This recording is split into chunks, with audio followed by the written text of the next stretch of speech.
best car, SUV, or truck, guess what? You're in luck. Frontier Motors is down the street. Got the best deals that can't be beat. Don't overpay, come in today. Doing business the old-fashioned way. Frontier, we got the right price. Frontier, we'll treat you mighty nice. Frontier Motors, low overhead country. And here we go again, another Frontier Motors show, televised on WCOA radio. What? Well, you'll hear about that in a minute, but suffice it to say that we're doing both here today. You'll have the opportunity, as always, to call Ivan Streckel at 478-3116, 478-3116. He is the owner of that fine establishment located at 230 Beverly Parkway. If you'd like to get the price of a car or a truck or an SUV you're thinking of buying or selling or trading in, then you call us and I connect you with Ivan. Good morning, sir. Hey, Don, you've done this before. I do appreciate the introduction. And this is WCOA Radio. This is a call-in show. We've been doing this radio show going on almost 20 years now, and we also are videotaping this for our Blab TV customers. So if you're watching this on TV, welcome, everyone. And if you are wanting to get a value, if you're watching this on TV, we urge you to call the phone number that's on the bottom of your screen, and that'll hook you up with one of our sales managers at Frontier Motors that will do the same thing that I do right here for WCOA, that would be giving values on vehicles. And that's just one of the things that we do. A call-in show that we have is to help people in the Pensacola area, if they're in the market for a car, make sure that they don't overpay for the particular car they're looking at. It does not necessarily have to be one of our cars at Frontier Motors, but the reason that we give people this advice is we know that sooner or later you're going to need another car. So if you found a neighbor, for example, that has a car, or perhaps you found a car on Craigslist, or maybe on Cars.com, or maybe it's at one of the local dealers in town. I counted the other day that there were 108 new total dealers in our area. I think there was 17 new car dealers, and the rest of them were used car dealers. Some of them are really small dealerships, and some of them are large dealerships. We are the largest independent dealership on the Gulf Coast, and I looked this morning, we have, as a matter of fact, it tells me on my little computer here that we have 373 cars in stock, so that when you call in the show and you are calling about a particular car, maybe I have a vehicle like that in our inventory, and we can use that as a comparison guide. That if, for example, I'm looking at a 2004 14 Buick Regal that I have right here, and that we have an internet price of $24,500 on this particular car, and it has 1,000 miles on it. So if you found one on at a dealer's lot, and let's say it was a brand new one that you were looking at, and it's $30,000, well, you might want to consider looking at ours for $24,500. If you're looking at a brand new car, the other thing we can help you with at Frontier Motors is we have the new car cost guides available. And these, matter of fact, this cost guide that I'm holding up right now was in yesterday's mail, was on my desk this morning when I got in. And the reason these cost guides are printed about 5 to 6 times a year is because a lot of times there will be introductions on new vehicles throughout the year. Most of the new vehicles are transitioned in July, is when the transition goes. For example, this July goes from a 2015 model. They close the plants down for a couple of weeks to retool, and then 2016s are starting to be built. Well, once in a while throughout the year, they will have a vehicle come in the middle of the year, and that's why these books are updated 2 or 3 times. About every 3 months is when they're updated. And also because some manufacturers will come out with a low price at the beginning of the year, and then throughout the year they'll have 5 or 6 price increases. So there's a pretty good difference between an early model car and a late model car, and we try to keep up with that by having the cost guides available to us. When you read consumers' reports, which I do read, I got my consumers' reports the other day in the mail, and as normal, on the back of the consumers' reports, it has an ad that says that you can buy an invoice from them for a new car for $14. So if you're going to be in the new car market and you want to know what to pay for a particular car, it would be helpful to know what the dealer cost is on that car. Not that you're going to be able to buy it for dealer cost. Obviously, if you buy it for dealer's cost, that dealer is not going to be in business much longer if he doesn't make any money on the particular car. But it sure helps you get an idea of what to offer if you know that a dealer paid a certain dollar amount for it. I can provide you with those invoices at no charge, and we can either make a copy of the page for you, or we can give you information over the phone or by email.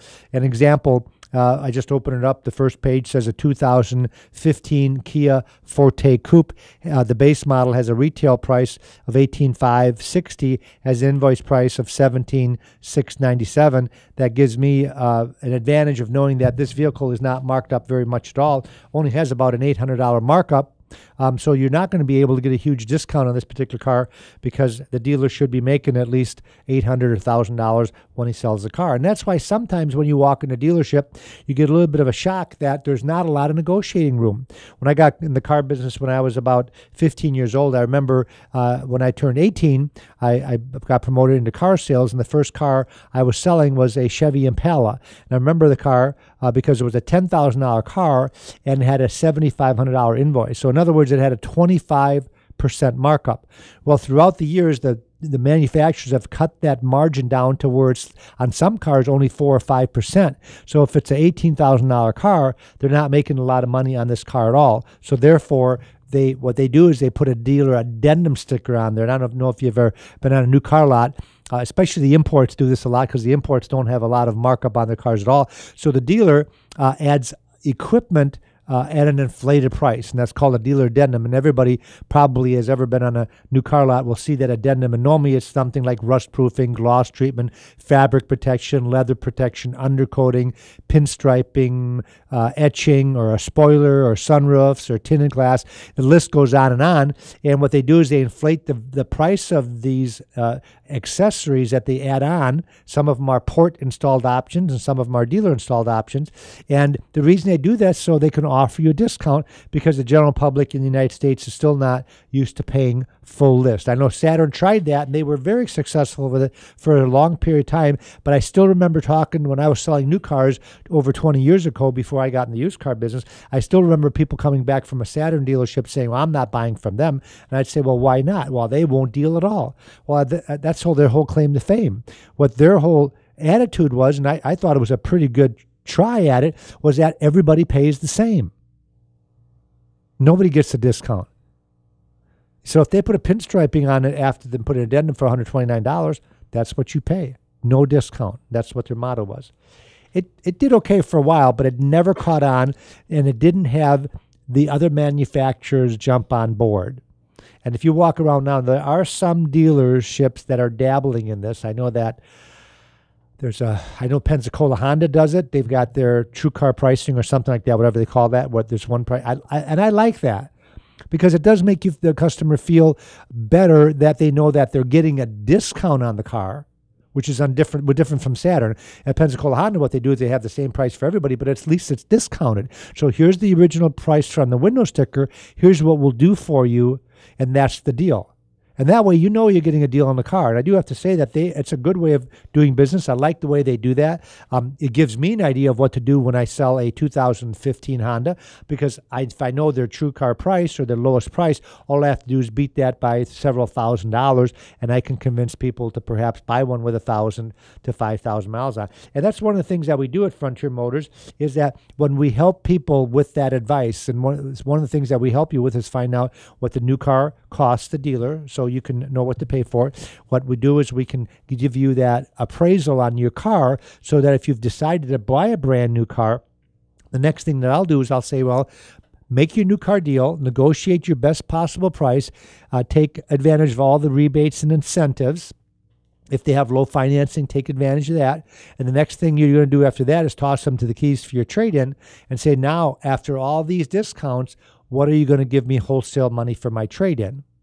So that you will find out the true value of your car. Well, if you stop at Frontier Motors first, have us put in writing an appraisal for your car that we would be willing to buy your car from you.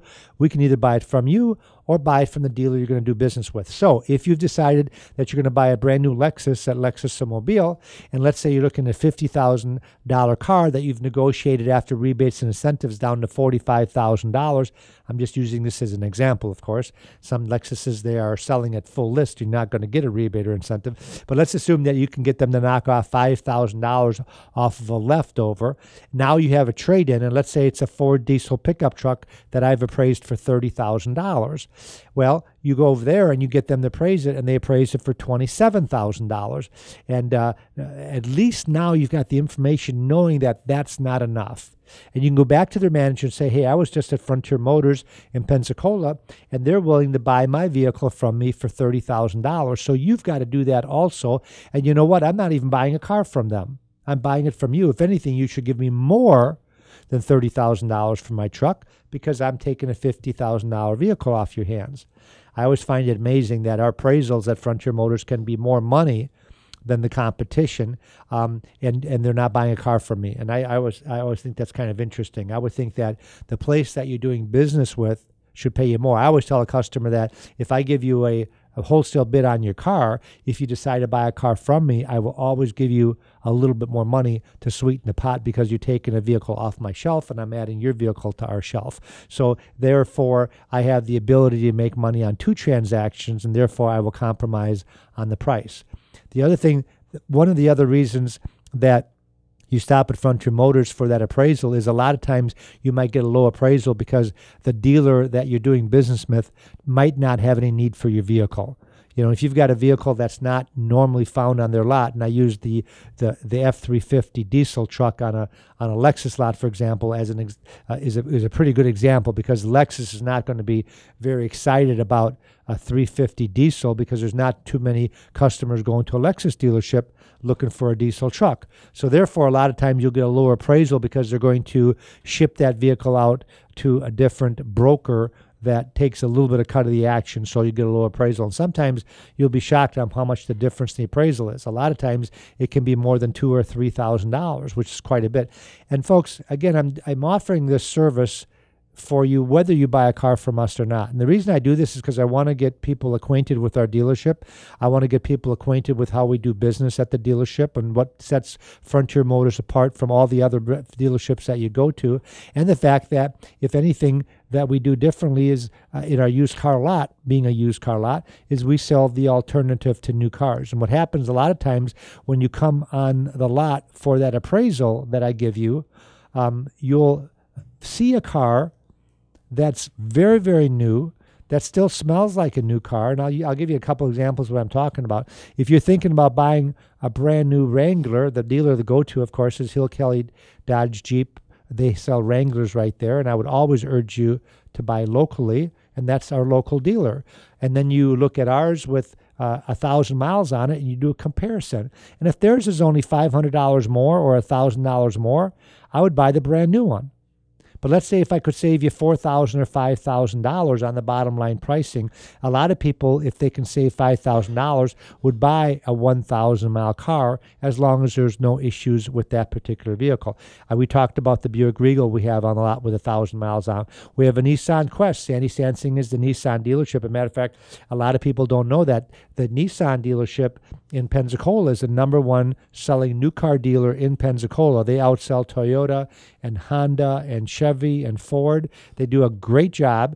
And if you're going to buy a brand new one, you would go to Sandy Sansing to buy a new Quest if that's what you're looking for. I have a 15 model Quest on the lot with 1,100 miles on it. So again, I am the alternative to new, and we would do the comparison. And the way that we would do this comparison, folks, is we would go off a bottom line. I have had people come in, and this particular Quest, for example, we're asking $31,500 for this vehicle.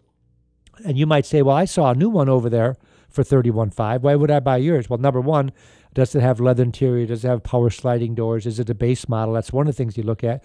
And the second thing I look at is I don't look at just the asking price of a vehicle. The way that we win at Frontier Motors is by giving you a bottom line price. And folks, if you're ever in the car market to buy a vehicle used, if you're ever going to, or new for that example, get the dealership that you're doing business with to give you an out-the-door figure. There's a difference between the asking price and the out-the-door figure. Now, the out-the-door figure is one price only, and that is the price after your trade-in, after the taxes, after their dock fee, after their electronic title fee, after the tire tax, after the battery tax, after your payoff, after all of the fees they can throw at you, and then you ask them to circle that bottom line, and then you come to Frontier Motors and you look at ours with 1,000 miles on it, and we're going to do the same thing. And you don't have to give us their information. that have less than 10,000 miles. I've got pages of those cars. We also have 150 cars that have under 20,000 miles on it. And because we have so many cars that are like new, a lot of people have asked me, do you have anything that's under $10,000? And the last time I checked, we had 53 cars on the lot that were under $10,000. And these cars are not cars that we buy at auction.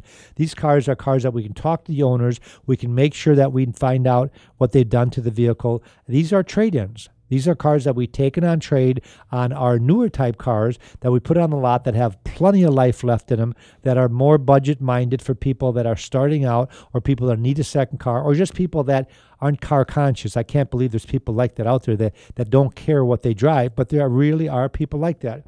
I have a friend of mine that's a very successful businessman in Pensacola. He drives a 1997 Grand Marquis with like 200,000 miles on it. The car's about to fall apart. I've urged him a multitude of times to come in and buy a newer one. He says, why should I do that? It still drives. So that's one of the people that... Here. You know, Don is like that dude. Don's bought... How many cars have you bought from Frontier Motors? Don's bought 7 cars from Frontier Motors, and most of the time when he's bought a car is because he had to. The other one kept falling apart. Right. They either stop running because you put so many miles on it, or they've been in some type of accident, or trees fall on them, or floods got them. It's always something. So if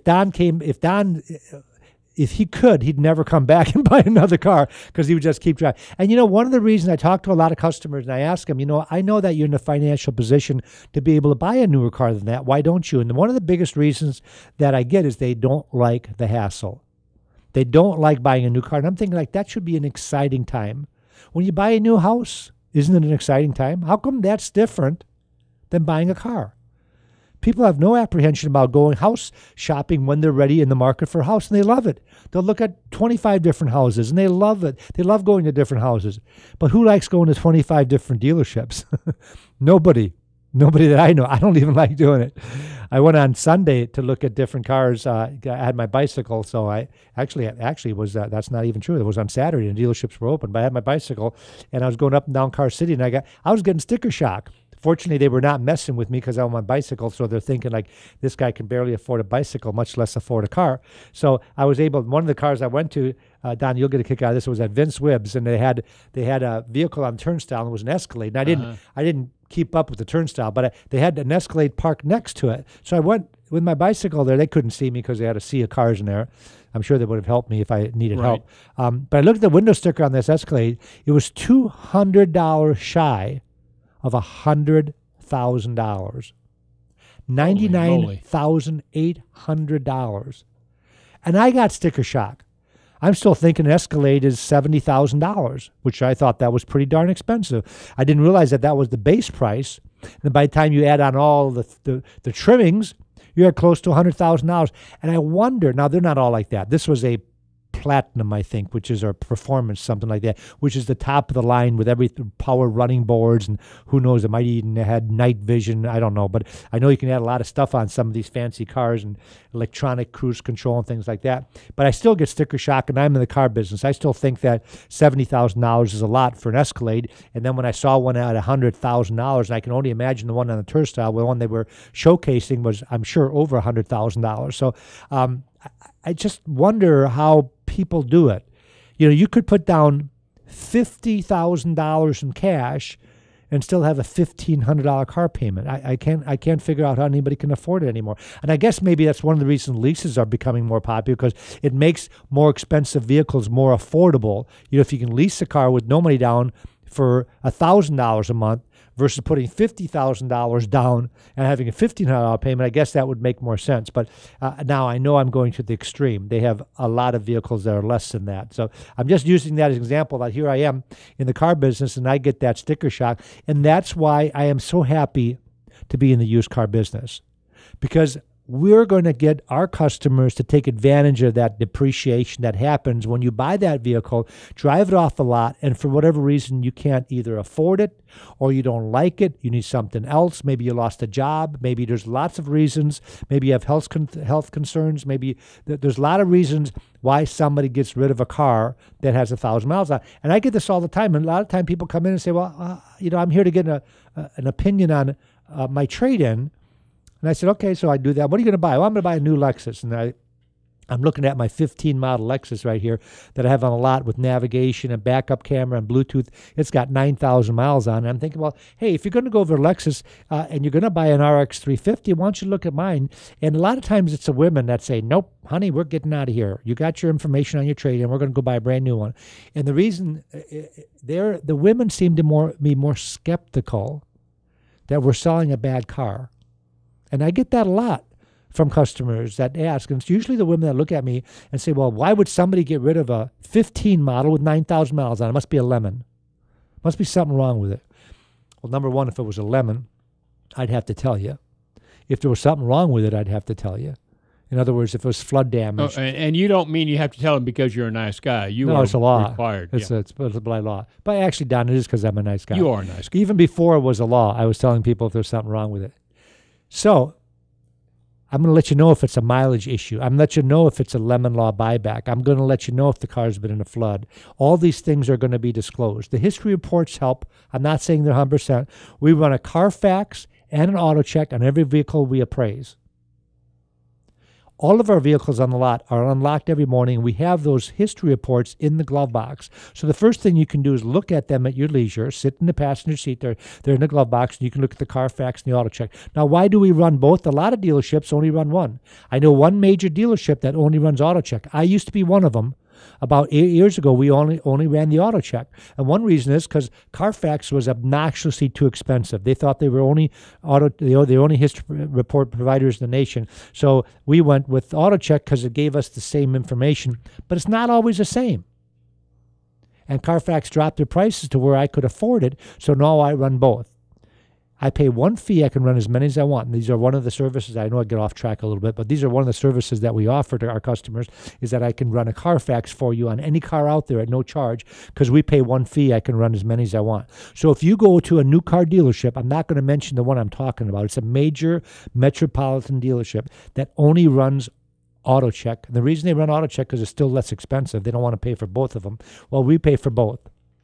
So if they only do one, call us up and we'll run the other one for them. And I have had one of the reasons that we got Carfax is that I had the Carfax person 8 years ago to come on our lot. And he says, back then we had 300 cars in inventory. Right now we have 370. He says, and I found 4 cars in your inventory that you have auto checks on that have damage reports on Carfax that weren't on auto check.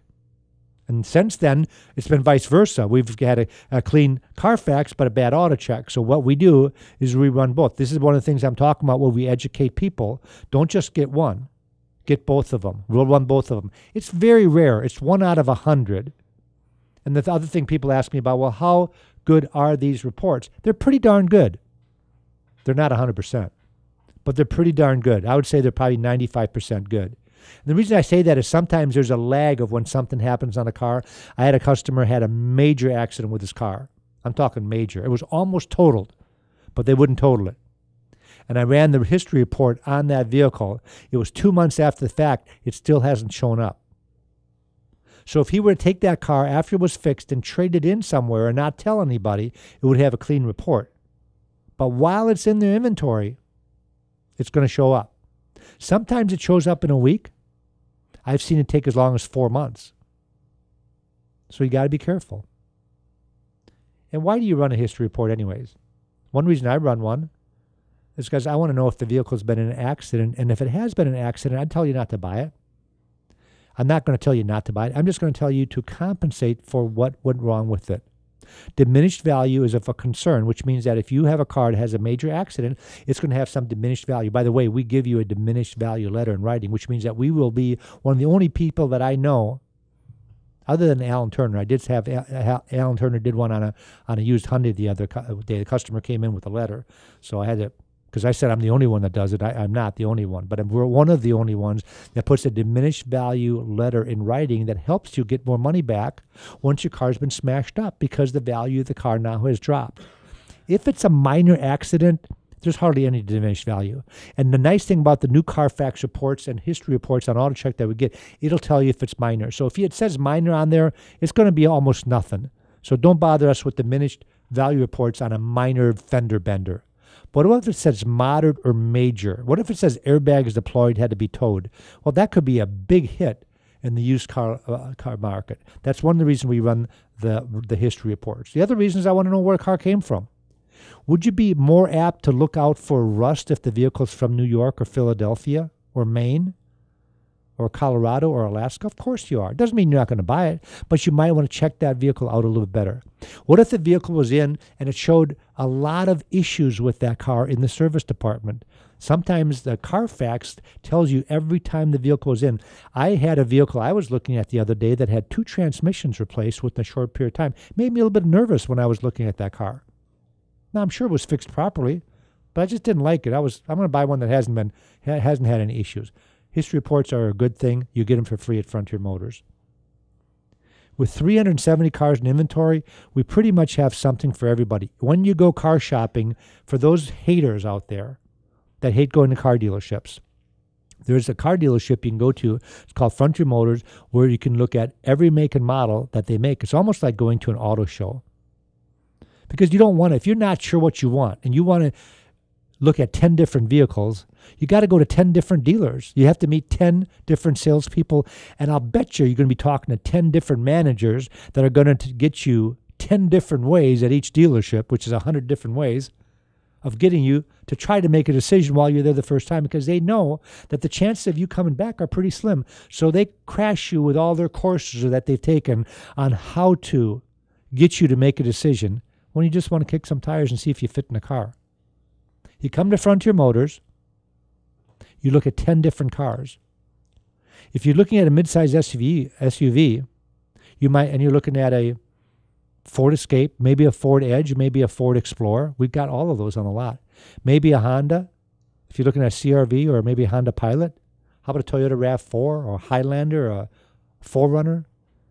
If you go to a Chevy product, we got the Equinox, we got the Captiva. I can go on and on. We have them all lined up. BMWs, Mercedes products. We've got, we even have the Land Rover on the lot. We've got so many Lexus products on the lot, the smaller ones and the big ones. We've got them all lined up there. You meet one salesperson, and you're not going to be bothered. What we're going to do is give you the price, the alternative to a new car, and then we're going to tell you what your trade is worth. And then we're going to give you an outdoor figure, and we're going to tell you, hey, I know you're not sure if that's the best possible deal, so why don't you take this figure and go car shopping? I already have done the car shopping for you. We have a program called Price Driver that tells me what every vehicle is selling for in our area to make sure I'm going to give you the best deal. That way, when you leave, I know you're going to be back. These are just one of the services that we offer at Frontier Motors. Now, we've only got a minute left, so I want to let you know that we are located 230 Beverly Parkway. It's in the middle of Escambia County. We're only about 2 blocks outside of Car City, so we're pretty convenient. If you're going to go to Car City, stop in outside of Car City at 230 Beverly Parkway. We're the ones that have that big buffalo out front. We got a great website. If you're not sure what's in inventory, go on that website. We update it every day. There's 373 cars. Almost every one of those are going to have 31 detailed photographs. They're all going to have pricing on there. Call or email us for the best possible price. We try to put the lowest price on there, but if there's any more wiggle room, we're the ones that are going to tell you within a short period of time. That's Frontier Motors. Thanks for listening, and thanks for watching. Have a great day. Auf Wiedersehen. You're in luck. Frontier Motors is down the street. Got the best deals that can't be beat. Don't overpay, come in today. Doing business the old-fashioned way. Frontier, we've got the right price. Frontier, we'll treat you mighty nice. Frontier Motors, low overhead claim.